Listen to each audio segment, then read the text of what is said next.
Alors, nous sommes le mercredi 8 avril et nous allons faire avec Frédéric aujourd'hui la dernière session sur les émotions. Merci Frédéric. Bonsoir à tous et bonsoir à toutes. J'espère que vous vous portez bien, ou aussi bien que possible, et que vous profitez de ce temps un peu particulier pour prendre soin de vous. Euh, je sais déjà que vous prenez soin de vous puisque vous avez fait le souhait de nous rejoindre ce soir pour méditer ensemble euh, comme tous les mercredis soirs à 19h30 et nous enrichir des enseignements de Mingyur Rinpoche que nous allons revoir aujourd'hui pour ceux qui étaient déjà avec nous dimanche, ou peut-être que nous allons découvrir pour ceux qui n'étaient pas là dimanche avec nous. Pour rappel, il s'agit de la troisième partie d'un enseignement que Mingyur Rinpoche a donné et qui porte sur la manière de rentrer en relation avec les émotions. Et cette troisième manière s'appelle en fait la transformation. Euh, Pardon, excusez-moi, non. La deuxième manière, c'était la transformation. La troisième manière consiste à voir la nature même des émotions. Donc c'est évidemment un vaste sujet qui nous a conduit d'abandonner les émotions, à transformer les émotions, puis à voir leur véritable nature. Et donc nous allons découvrir ensemble comment faire pour découvrir leur richesse et leur lumière dans un temps où malheureusement il nous en manque souvent. Pour commencer, je voudrais vous inviter à une méditation guidée qui nous permettra de nous rassembler, comme le dit Rinpoche, rassembler notre corps et notre esprit, mais aussi garder à l'esprit que nous allons tous faire cette méditation, tous ensemble. Ce soir, nous sommes 25 participants et donc nous sommes 25 à 19h30, 19h34 précisément, à nous engager dans cette méditation. Et je fais le souhait que cet engagement soit le plus sincère et le plus honnête possible et qu'il puisse vous apporter tout l'apaisement dont vous avez besoin en ces moments difficiles. Pour commencer, je vous invite à fermer les yeux, à vérifier votre posture. Assurez-vous que votre dos est droit et souple à la fois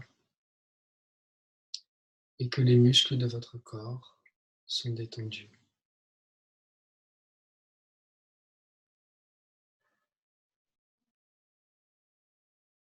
Respirez naturellement, calmement. Prenez conscience de l'espace dans lequel vous vous trouvez, du sol sur lequel vous êtes assis, de votre coussin, de votre chaise. Prenez simplement quelques instants pour vous installer.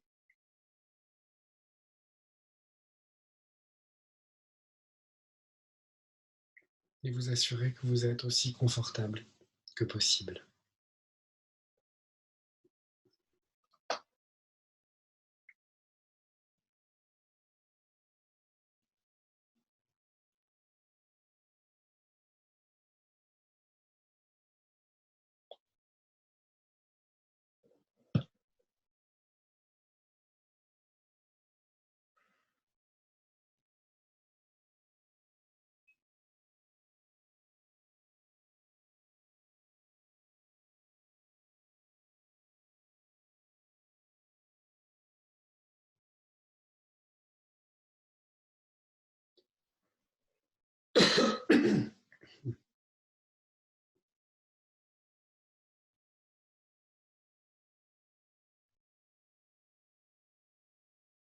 Prenez quelques instants pour réfléchir aux raisons qui ont fait que vous avez souhaité nous rejoindre ce soir, mercredi, pour méditer ensemble.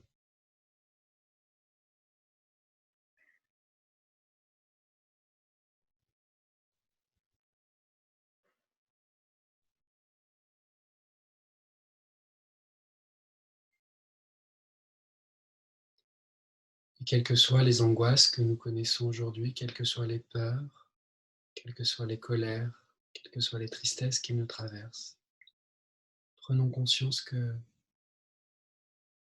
ce qui a motivé notre engagement ce soir à rejoindre cette session, c'est notre désir d'être heureux et notre désir de ne plus souffrir.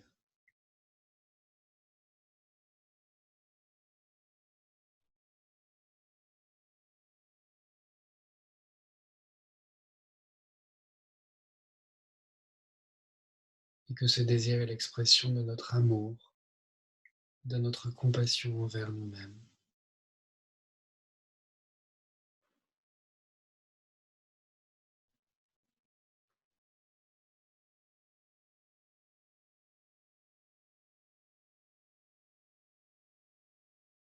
Qu'il est, malgré les réserves que l'on pourrait avoir, l'expression de la tendresse que nous sommes capables de nous offrir.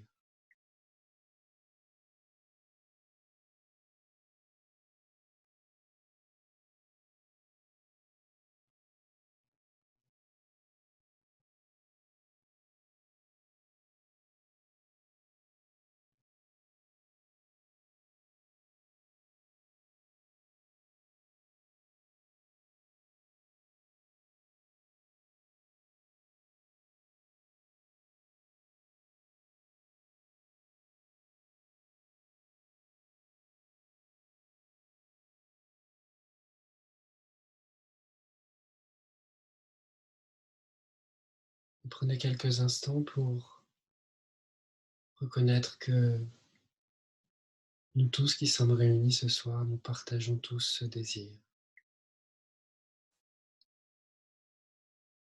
Et nous en avons la preuve puisque nous sommes tous réunis ce soir pour méditer ensemble.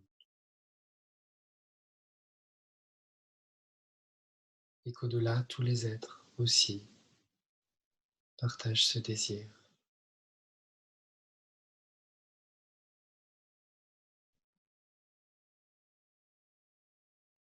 Et sont dotés de ces qualités d'amour et de compassion qui demeurent en eux comme en nous.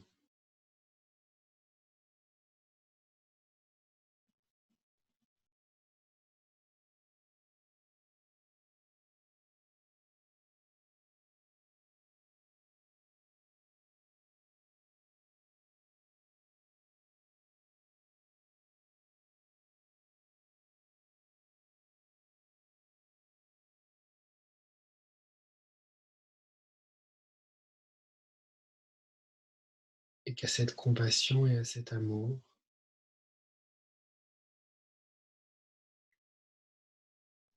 se joint la fraîcheur de notre esprit, l'ouverture de notre esprit,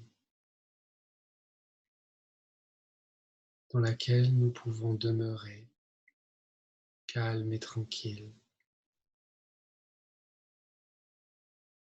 Ce que Mingyur Rinpoche appelle la conscience ouverte.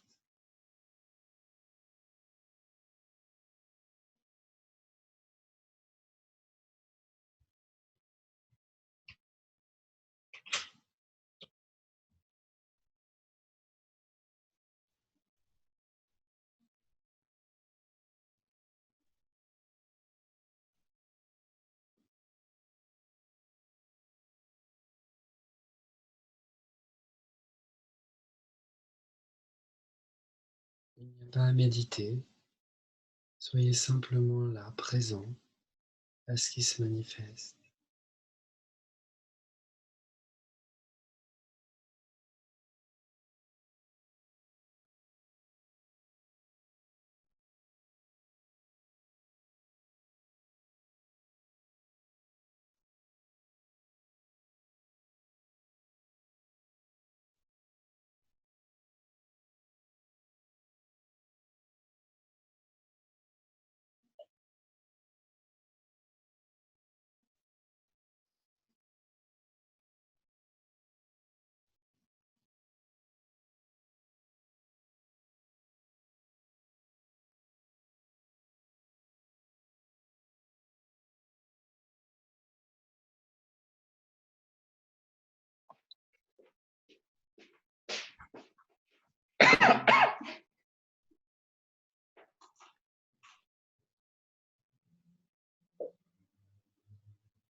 Et à présent, portez votre conscience, votre attention sur votre corps.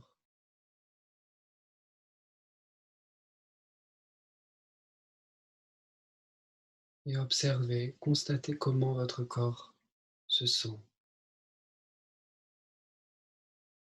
S'il est tendu, s'il est mou, s'il est relâché, s'il est confortable, s'il est agité.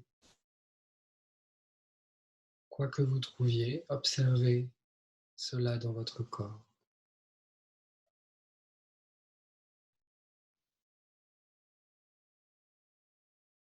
N'essayez ni de changer ni de modifier l'expérience que vous faites dans votre corps. Soyez simplement présent et conscient de ce qui s'y passe.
À présent, prenez quelques instants pour observer votre respiration, prendre conscience de son rythme, rapide ou lent, du mouvement de votre ventre au passage du souffle, du son éventuel que l'inspiration ou l'expiration produit en vous. Prenez simplement conscience de la multitude des sensations et des variations qui s'opèrent au seul passage de votre souffle dans votre corps.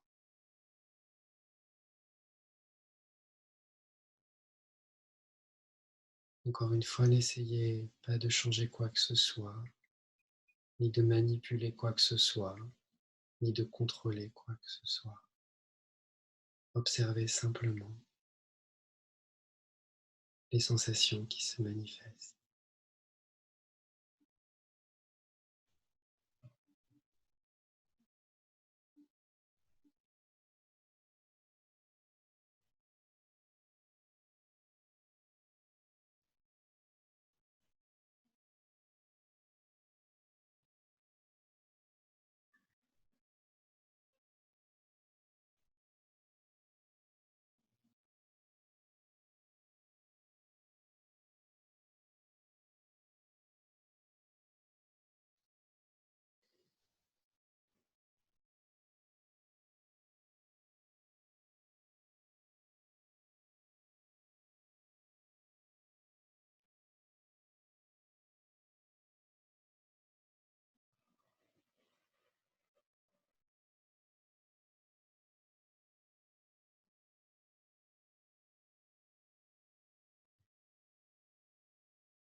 Et si vous aviez les yeux fermés, à présent, vous pouvez les ouvrir délicatement, doucement,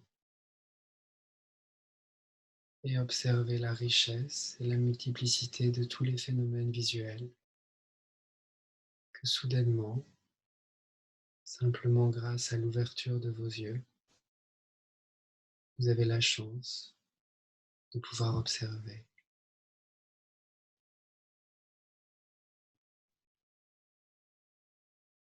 Et laisser l'esprit, la conscience, être en harmonie avec ce qui se déploie dans votre champ visuel.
Voilà, je vous remercie pour la qualité de votre attention et de votre présence pendant cette méditation guidée.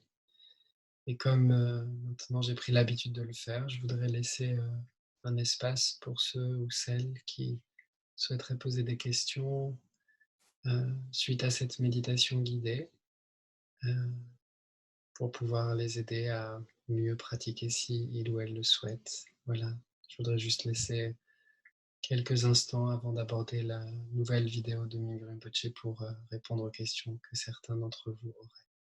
Voilà. Il y a Gérald qui écrit qu'il a beaucoup de mal à se concentrer. Oui, à l'instant. Il part dans tous les sens. Je pense que c'est une expérience qui est partagée par beaucoup d'entre nous. Peut-être plus présente actuellement parce que la situation de confinement fait que on vit avec soi ou qu'on a la sensation de vivre avec soi peut-être plus encore que jamais. Mais pour donner une couleur positive à cette remarque, c'est que la bonne nouvelle dans votre remarque, c'est que vous êtes capable de voir que vous avez du mal à vous concentrer et vous avez du mal à voir, et vous voyez que vous partez dans tous les sens. Et en fait, c'est parce que vous voyez que vous partez dans tous les sens que vous avez donc accès à votre conscience. Et la seule chose que l'on a à faire, même si ça peut paraître fastidieux, c'est de répéter ce moment qui voit qu'on est parti aussi fréquemment que possible. Alors pour éviter peut-être d'avoir une impression de lassitude, pour éviter peut-être de perdre courage, vous pouvez essayer de méditer ne serait-ce que 5 minutes à chaque fois que vous décidez de vous engager dans une méditation formelle. Là, ce soir, c'était un peu plus long, c'était presque une quinzaine de minutes, un tout petit peu moins. Mais peut-être essayer de méditer 5 minutes assis sur une chaise tous les jours, au moment qui vous convient le mieux dans la journée, et essayer de le faire de manière répétée et de manière régulière. Et puis ponctuellement dans la journée, essayez de trouver des repères au moment, par exemple, où vous ouvrez la porte de votre chambre ou bien au moment où vous ouvrez la porte des toilettes, ou au moment où vous ouvrez la porte du frigo. Et pendant une seconde, vous dites conscience ouverte. C'est un des exercices que Mingyur Rinpoche nous avait donné avant même qu'il commence à enseigner en France les programmes Joie de vivre. Il nous avait conseillé au tout début de faire cet exercice en fait 30 fois par jour. De trouver 30 moments dans la journée où on était capable de prendre 1 seconde, 2 secondes pour simplement être présent à ce qui se passe. Et donc de se dire d'une certaine manière dans sa tête, conscience ouverte, je suis présent. Et voilà. Et après, je continue ma petite journée. Et puis, je suis là, j'attends. Ah, conscience ouverte, je suis présent. 2. Et voilà. Et en fait, on pense que c'est un exercice très facile, mais dans la vie quotidienne, en fait, c'est très difficile d'arriver à faire les 30. Croyez-moi, j'ai essayé, puisque je suis un bon élève et j'ai suivi, suivi les devoirs que Mingyur Rinpoche nous donnait au tout début. Et d'ailleurs, je continue à les suivre pour le coup. Et ce qui se passait au tout début, ce qui s'est passé, c'est que j'étais très discipliné, donc je m'étais dit je vais essayer régulièrement de le faire, mais finalement je me rendais compte en arrivant à 18h que j'en étais à 5 de moments de conscience ouverte et qu'il m'en restait encore 25 à faire. Donc les 25, en fait, je les faisais relativement proches les uns des autres, donc ça perdait un peu de son intérêt. Et puis petit à petit, on arrive à trouver des sortes de trucs, des petits rappels. Donc ça peut être simplement faire une petite liste que vous pouvez lire tous les matins, allumer son ordinateur, ouvrir son frigo, faire chauffer du thé, faire chauffer du café, des petites choses. Et trouver peut-être, il n'y a pas besoin d'en trouver 30 pour commencer, peut-être 5, ça suffit. Mais des petits instants où vous êtes sûr que vous pourrez vous souvenir d'être présent à ce moment-là. Et ça aussi, c'est un moyen pour nourrir considérablement la pratique et pour ne pas se sentir découragé quand, dans notre pratique, on a la sensation pas agréable, parce que c'est vrai que c'est pas agréable, d'avoir du mal à se concentrer et de partir dans tous les sens. Mais il faut simplement garder confiance parce que, comme le dit Mingyur Rinpoche, vraiment, le fait de voir qu'on a du mal à se concentrer, le fait de voir qu'on part dans tous les sens, c'est déjà le signe qu'il y a la conscience. Voilà, j'espère que j'ai pu un peu vous rassurer, Gérald.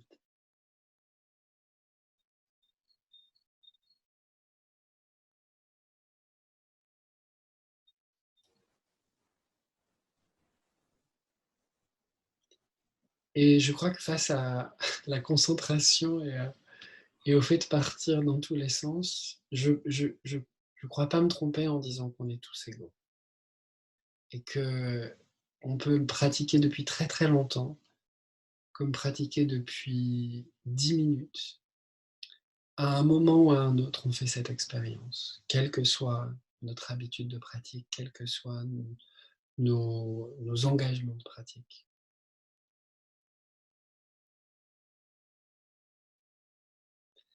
Encore une fois, Mingyur Rinpoche le répète très souvent, et il l'a dit même dans son enseignement de dimanche, mais vraiment, il faut avoir confiance en l'idée de pratiquer de courts instants très souvent. Il ne faut pas croire que pour bien méditer, il faut nécessairement méditer pendant 20 minutes, 25 minutes, 30 minutes, 40 minutes, etc. Il faut déjà essayer de créer des nouvelles habitudes de pratique. Et on maintient une pratique formelle de 5 minutes sur le coussin et dans la journée, comme quelqu'un le suggère, à chaque fois qu'il ouvre son jeu sur son téléphone, conscience ouverte, on est présent. Et après, on peut jouer. Voilà.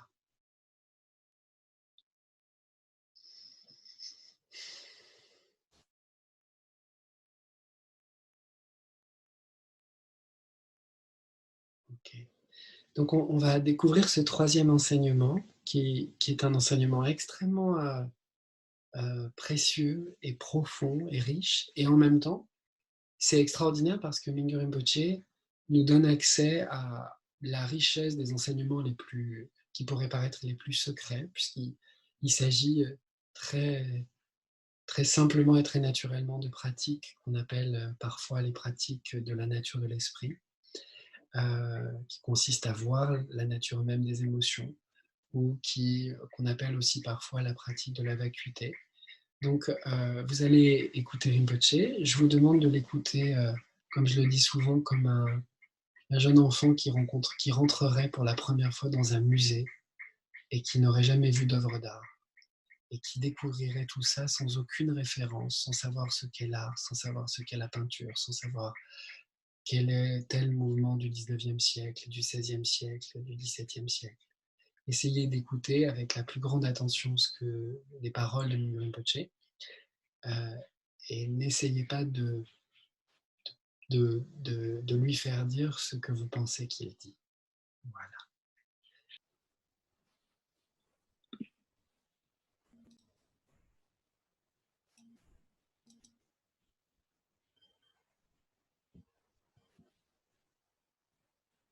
So number 3, what we call seeing the nature of that emotion. Let's say panic. So when you look at the panic become pieces. The sensation, the image, the belief, the voice become pieces. And these are impermanent. Panic is changing. And it's multiple, many different pieces. And it's interdependent.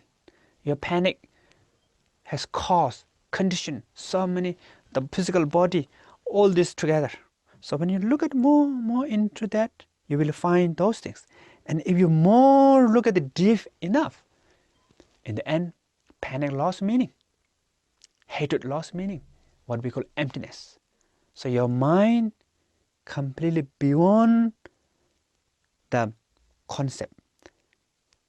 Your mind cannot identify the emotion. There's awareness. So then you rest. So this kind of practice, there's normally we have two kind of practice. One with emptiness. So the emptiness, what I just mentioned you, this is the emptiness practice. So in the end, your mind see the emptiness, your mind has the experience of emptiness, and you rest in that emptiness. After some time, you will forget. Emotion come back again. Watch again.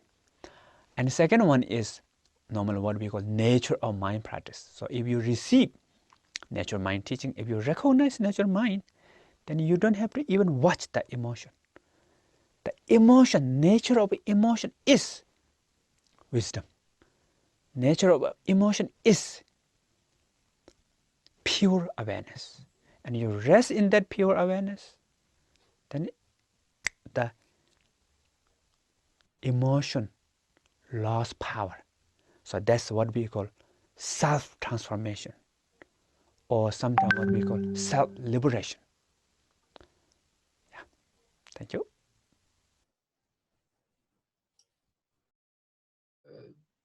On est une trentaine, donc je trouve que ce serait bien de prendre quelques instants pour faire les groupes de discussion. Je vais insister à nouveau sur l'importance que Rinpoche accorde à ces groupes de discussion.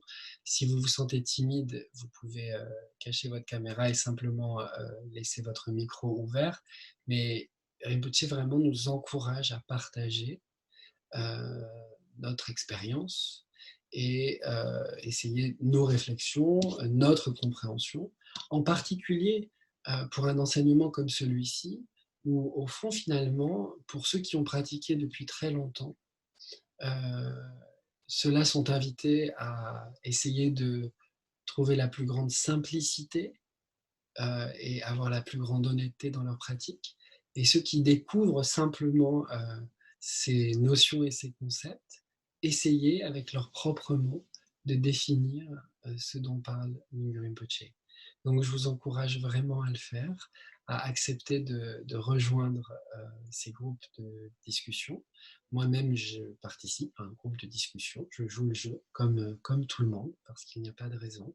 Et donc, Raphaël, je t'invite à mettre les questions si éventuellement elles sont disponibles pour toi afin que tout le monde puisse les voir dans le chat, même si évidemment je vais les lire avec vous tranquillement. Donc j'ai toujours tendance à mettre plus de questions que pas assez, le but étant évidemment de ne pas répondre à toutes les questions, mais plutôt d'avoir un support de questionnement pour discuter et échanger sur notre propre expérience et non pas sur notre propre connaissance. Donc la première de ces questions, c'est suite à, donc, à cet enseignement, c'est que signifie pour vous, donc le mot qu'utilise Rinpoche, c'est breakdown, donc déconstruire ou décomposer l'émotion. Qu'est-ce que ça peut vouloir dire pour vous dans votre expérience, que vous ayez d'ailleurs fait cette expérience en méditation ou pas? Qu'est-ce que ça peut pouvoir signifier suite à ce que Rinpoche vient de nous dire? La deuxième question, c'est d'essayer de réfléchir à une émotion que vous avez, que vous pouvez même avoir en ce moment, en dehors du cadre d'ailleurs de la méditation en tant que telle, mais vous êtes conscient de cette émotion, et essayez de voir qu'est-ce qui est impermanent dans cette émotion, ou en quoi elle est impermanente, en quoi elle est multiple, et en quoi elle est interdépendante, pour reprendre les termes que Rinpoche utilise. Et puis par la suite, c'est simplement des questions plus pratiques pour les personnes qui se seraient déjà engagées dans ce type de pratique, et on essayera de la faire tous ensemble à la fin. Qu'est-ce qui a été bénéfique pour vous dans cette pratique? Et à l'inverse, qu'est-ce qui peut être difficile pour vous à faire dans cette pratique? Voilà. J'espère que les questions sont claires. Si jamais il y a des besoins d'éclaircissement sur les questions, n'hésitez pas à lever la main ou à le signaler dans le chat. Je suis tout prêt à éclaircir à nouveau ces questions. Et Raphaël va pouvoir dès lors lancer les salles virtuelles pour qu'on puisse discuter ensemble de ces questions.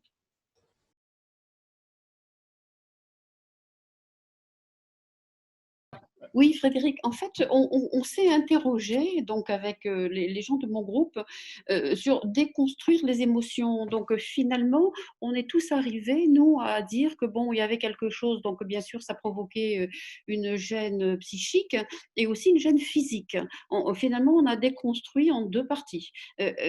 Comment peut-on déconstruire plus en avant? C'est déjà énorme en fait, on ne se rend même pas compte. C'est déjà beaucoup de se dire qu'il y a des éléments qui sont plus psychologiques et d'autres qui sont physiques. Mais comme le dit Rinpoche dans son enseignement, il le dit très simplement, il dit qu'il y a des images, il y a des pensées, il y a des sensations physiques.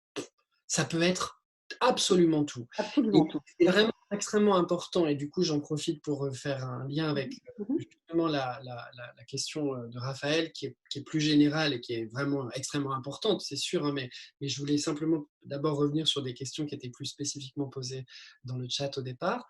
Ce à quoi nous invite Mingyur Rinpoche, c'est à faire ce que l'on peut faire à n'importe quel moment. En réalité, on n'a pas cette pratique qui s'appelle la pratique de la vacuité, ou cette pratique qui s'appelle pour d'autres la pratique de la nature de l'esprit. Elle ne se commence pas autrement qu'en étant simplement observateur de ces émotions. On observe l'émotion, et qu'est-ce qu'on voit dans cette émotion? On voit qu'elle est composée de 1000 choses. Décomposer ou déconstruire l'émotion, ça veut dire déjà prendre conscience qu'elle est composée de 1000 aspects différents. Alors parfois c'est deux, et si on n'en voit que deux, on n'en voit que deux, mais il faut bien prendre conscience que déjà, ce qui moi au départ m'apparaissait comme un bloc unique, aujourd'hui apparaît comme deux pierres, et non plus comme une seule pierre. Et c'est déjà énorme, parce que c'est plus facile pour moi de gérer quelque chose que je vais appréhender comme un élément plus friable que ce que ce n'était auparavant. Et puis petit à petit, on va pouvoir découvrir d'autres choses. Parfois, des émotions vont se manifester plus sous la forme de discours, d'images.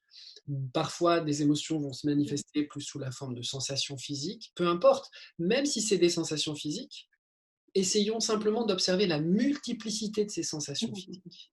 Et c'est la raison pour laquelle j'avais posé aussi cette deuxième question, c'est que cette pratique de la vacuité, pour ceux qui pratiquent depuis très très longtemps, ils ont été introduits à des enseignements par Mingyur Rinpoche ou par d'autres maîtres sur des méditations qu'on appelle des méditations de la vision profonde, ou des méditations analytiques qui visent à la déconstruction et à l'observation et à la déconstruction des phénomènes pour arriver à réaliser la nature même, des phénomènes que certains appellent vacuité. Mais en fait, réaliser ça ou pas, c'est pas ça le problème. Ce qui est vraiment important, c'est de s'engager dans cette observation-là. Et que ce que nous donne aujourd'hui à entendre Mingyur Rinpoche et à voir Mingyur Rinpoche, c'est qu'en fait, on peut le faire à n'importe quel moment. Alors oui, il y a des programmes et des cursus qui peuvent nous inviter à explorer davantage ces pratiques-là. Oui, pour s'engager dans ces pratiques-là, il est préférable déjà d'avoir une bonne pratique du calme mental, d'arriver à stabiliser son esprit, parce que c'est plus facile d'analyser la manière dont est construite une émotion, enfin ce qui la compose, de voir comment elle est composée en fait, quand notre esprit est un peu calme, est un peu plus calme. Oui, c'est sûr. Mais ce que nous montre Mingyur Rinpoche, c'est qu'en fait, on peut le faire à n'importe quel moment. Prendre conscience de ça, c'est réalisable n'importe quand en réalité. Quand il nous introduit à ces trois concepts que sont l'impermanence, la multiplicité et l'interdépendance, c'est éblouissant. Enfin, pour moi, c'est une révélation. Enfin, je n'ai pas d'autre mot que de dire ça. Quand on entend qu'il y a des enseignements qui peuvent durer des mois et des mois sur la nature même de l'esprit, on parle d'initiation et tout ça, ça ne nie pas la qualité et l'importance de tous ces enseignements que Mingyur Rinpoche d'ailleurs lui-même donne dans des cadres plus formels aussi.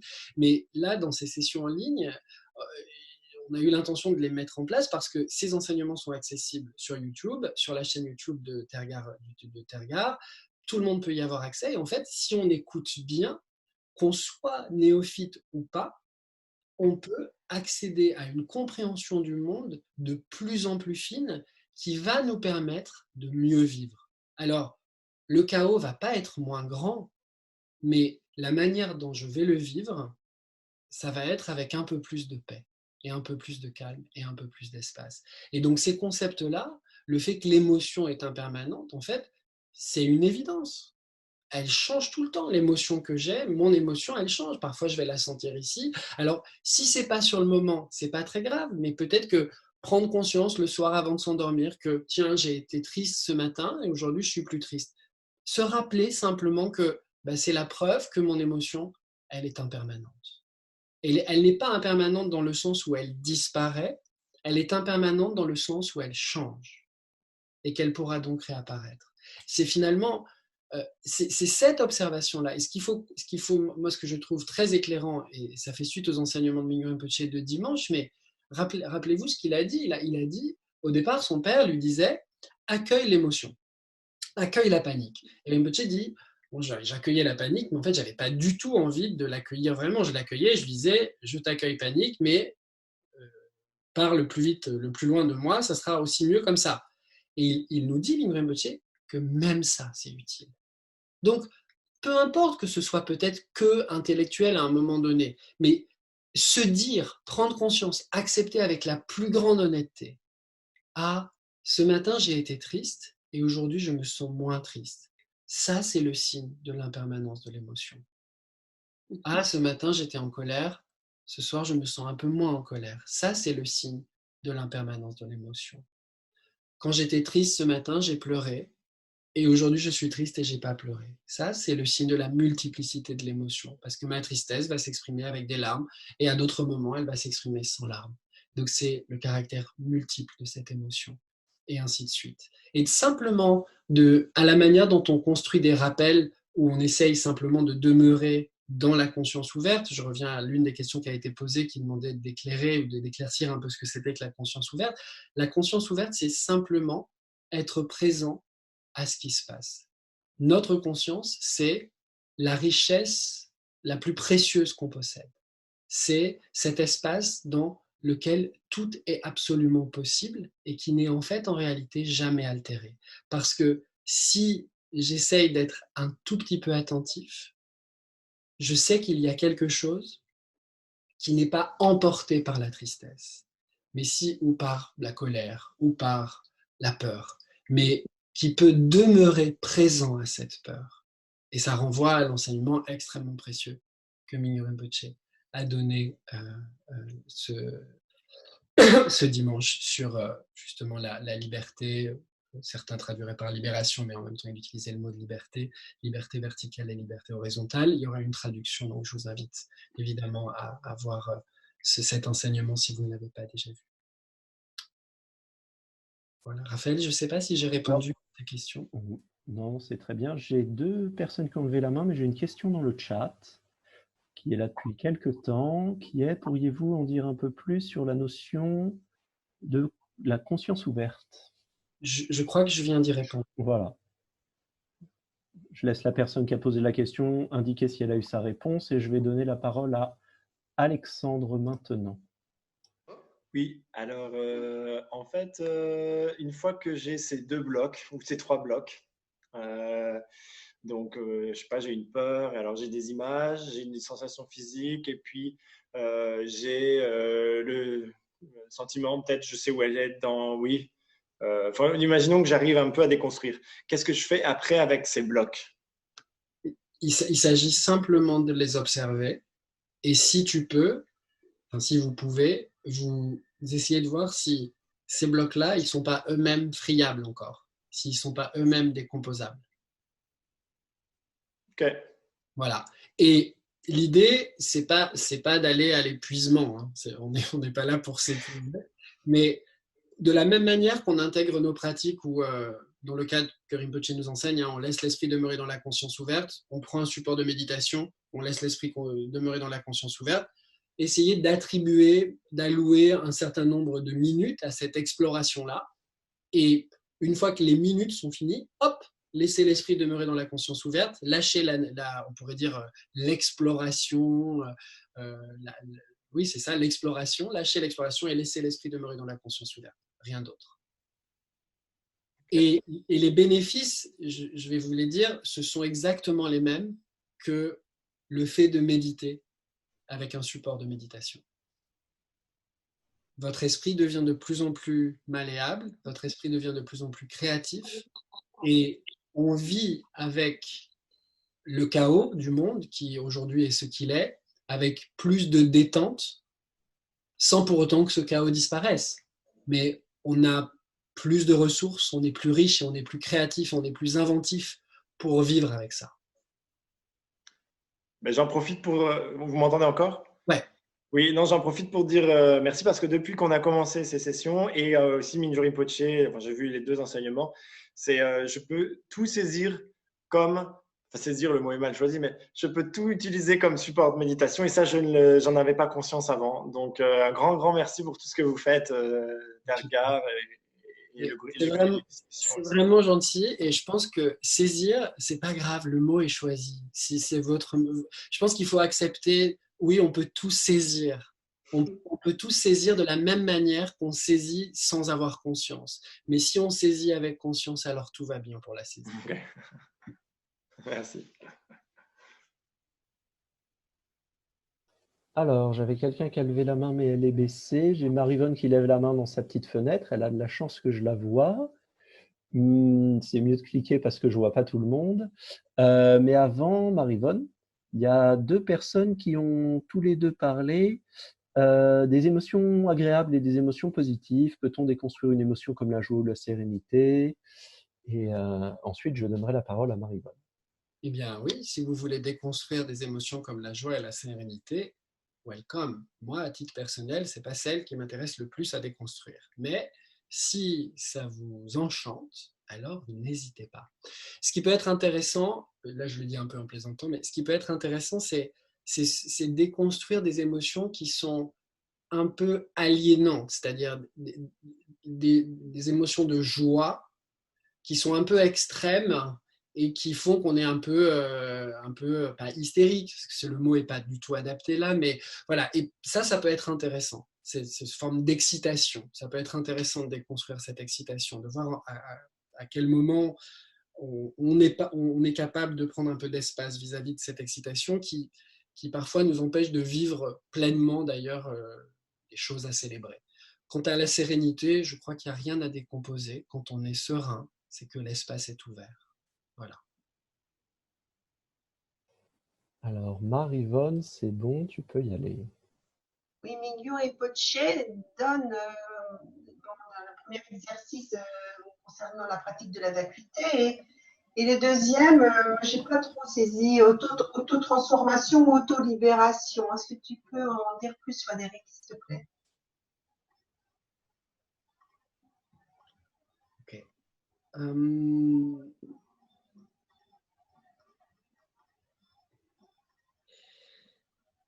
Dans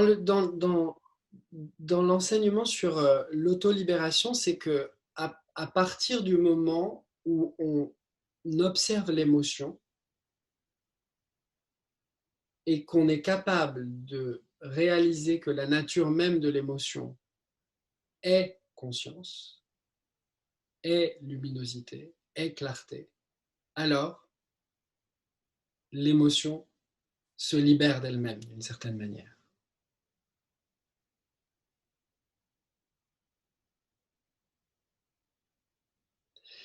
C'est l'idée que, en fait, la conscience, c'est l'essence de notre existence. C'est ce que dit, on dirait en quelques termes, Rinpoche. En fait,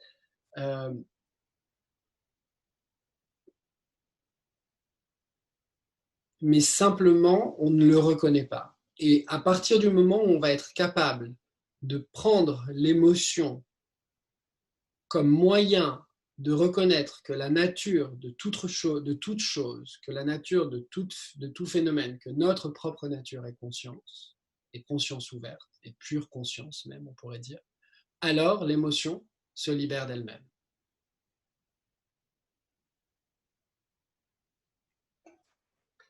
Elle se libère ou elle s'atténue?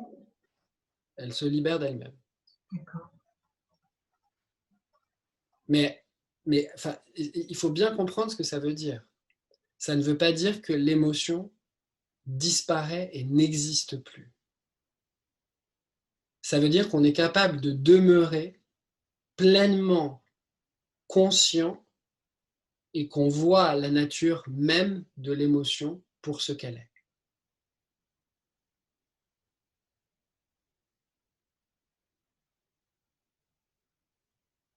Merci. Alors, L'eau, c'est pas grave. Si vous n'arrivez pas toujours à faire la différence, il n'y en a pas. Il n'y a aucune différence. Ne vous inquiétez absolument pas. L'important, c'est de constater qu'on peut observer que les phénomènes ne sont pas aussi solides qu'on croit. Et là, aujourd'hui, on prend les émotions et c'est ce qui nous importe. De prendre conscience que ce que je vis comme émotion, c'est pas aussi solide. C'est ça la chose pour moi la plus importante. Ne nous préoccupons pas nécessairement de ce que veut dire la nature de l'esprit, la vacuité, la pure conscience, parce que de toute façon, à la fin, celui qui va vivre avec sa tristesse ou avec sa colère, c'est moi. C'est pas vous, c'est moi. Et c'est pas moi qui vais vous dire comment faire. On fait chacun comme on peut. Et j'aurais beau me dire quand je suis triste que c'est vacuité, ben je serai toujours triste. Donc il faudra bien que je me débrouille. Et la manière dont je peux me débrouiller, c'est de me dire simplement, de convoquer déjà sur le coussin, d'avoir le courage, parce que je pense qu'il faut beaucoup de courage pour faire ça, d'avoir le courage de convoquer une émotion qui est peut-être pas agréable et de voir simplement que cette émotion, elle n'est pas aussi solide que je croyais. D'abord parce que je suis capable de la convoquer, ça veut dire que ce n'est pas elle qui décide d'arriver quand je n'ai pas envie qu'elle vienne. Déjà, on change le rapport qu'on a aux émotions, ce qui est déjà énorme, ça nous paraît peut-être rien, mais c'est énorme. Et la deuxième chose, c'est que je vais commencer à voir que cette émotion, elle n'est pas aussi solide, ça veut dire qu'elle n'est pas d'un bloc comme je croyais qu'elle était, puisque je suis capable de voir qu'elle est composée de plein de petites choses, plein de petites pièces différentes. C'est comme une sorte de patchwork. J'utilisais les pierres et le rocher dimanche, je crois, mais on pourrait très bien imaginer le patchwork. Et ce qui est très joli avec le patchwork, c'est petit à petit, les fils qui relient tous les éléments de tissu entre eux, ben, ils vont commencer à se détendre et on va avoir de la lumière entre chaque petit carré de tissu. Et c'est ça, en fait, ce qu'on nous invite à faire. On nous invite à pouvoir voir au travers du patchwork qui, jusqu'à présent, nous recouvre la tête. Et parvenir même à passer la tête entre les deux bouts de tissu et à pouvoir respirer. Vous imaginez? Alors, je sais qu'à un moment, Sylvie avait ouvert son micro, mais je l'ai refermé. Sylvie, si vous avez une question, vous pouvez la poser. Sinon, Frédéric, il y a une question de François dans le chat. Parce que Sylvie ne prend pas la parole. Donc, par rapport aux derniers échanges, je trouve que lorsqu'on a construit l'émotion et que l'on découvre la vacuité, au moment où une émotion ressurgit, elle peut être libérée tout de suite. Ouais, c'est exactement ça. C'est aussi simple que ça. Mais on peut très bien le dire avec des mots sans utiliser le mot de vacuité, sans utiliser le mot de libérer ou d'auto-libération. On peut le dire de manière très simple et en faire simplement l'expérience.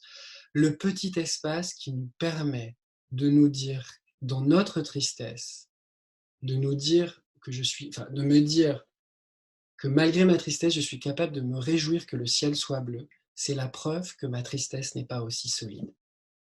Et même si cette réjouissance ne dure qu'une seconde, se rappeler de cette réjouissance, c'est le moyen, petit à petit, de rendre plus friable, plus souple, plus malléable, plus ouverte et plus créative probablement cette émotion.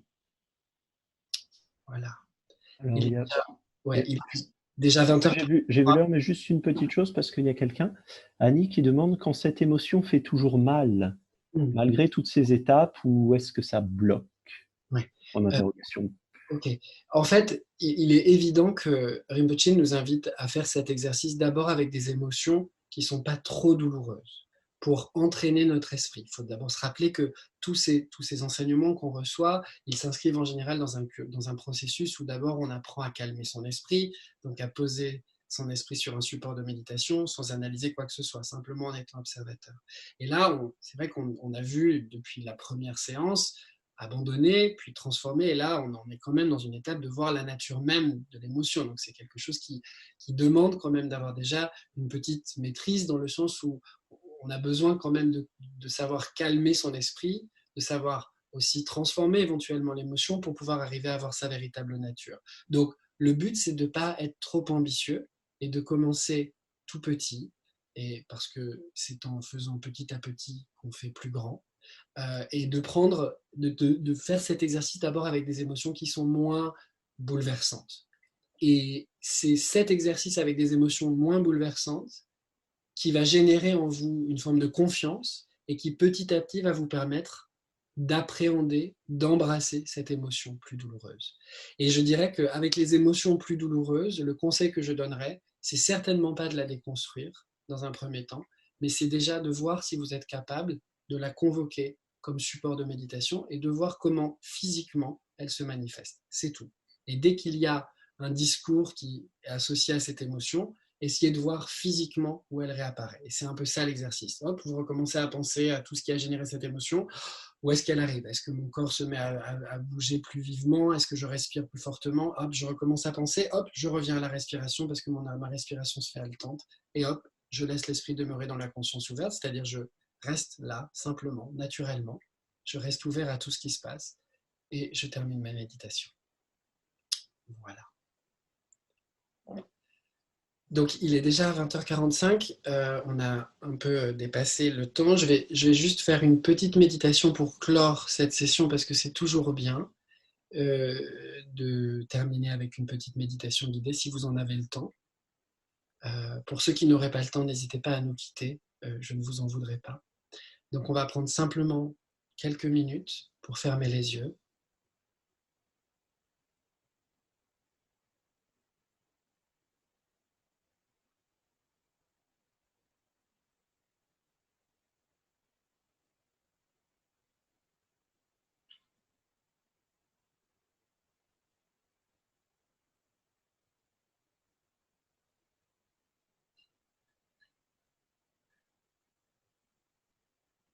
Gardez le dos droit et les muscles du corps détendus. Respirez calmement.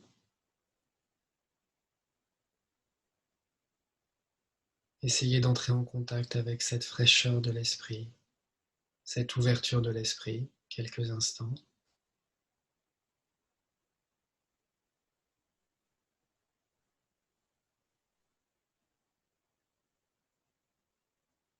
Prenez simplement conscience du fait que malgré la complexité du monde, malgré la complexité que peut parfois revêtir notre esprit, il y a aussi avec cette complexité une grande simplicité, un grand espace, une grande ouverture à laquelle on a aussi accès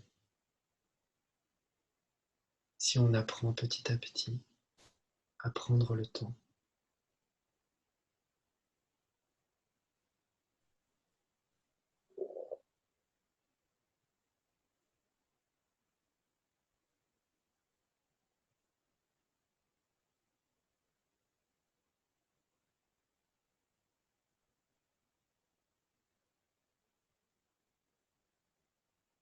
Il n'y a rien à faire, il n'y a pas à méditer. Soyez simplement présent à tout ce qui se manifeste dans cet espace large et ouvert.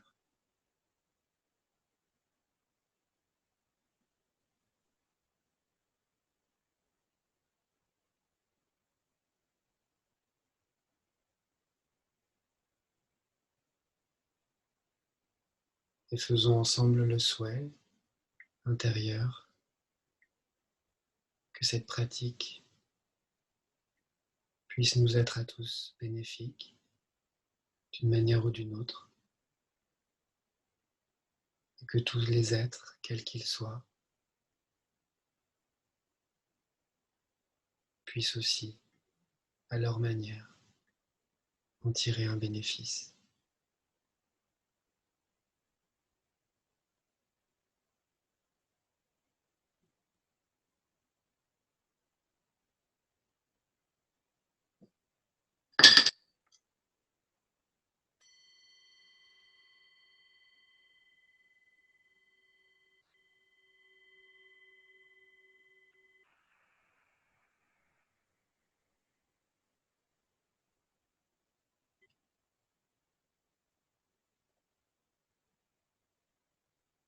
Je tiens à vous remercier tous pour votre attention, votre implication dans ces sessions de méditation que nous avons mis en place pour vous et pour nous aider à traverser cette période difficile tous ensemble.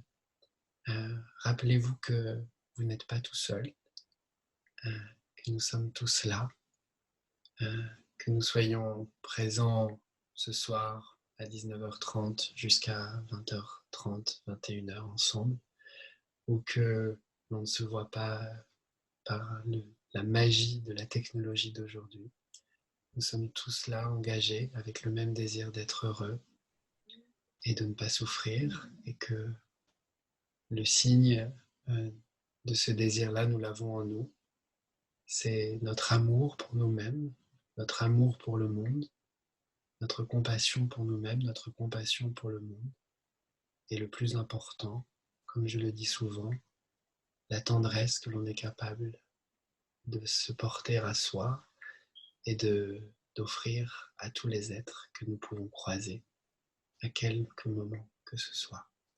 Voilà, je vous souhaite la plus douce des nuits, la plus claire des nuits, et je vous remercie de toute votre implication et de tout votre engagement dans la méditation, qui est pour moi le plus beau signe que la conscience est là, chez vous, chez nous, et en chacun de nous. Je vous souhaite une douce nuit.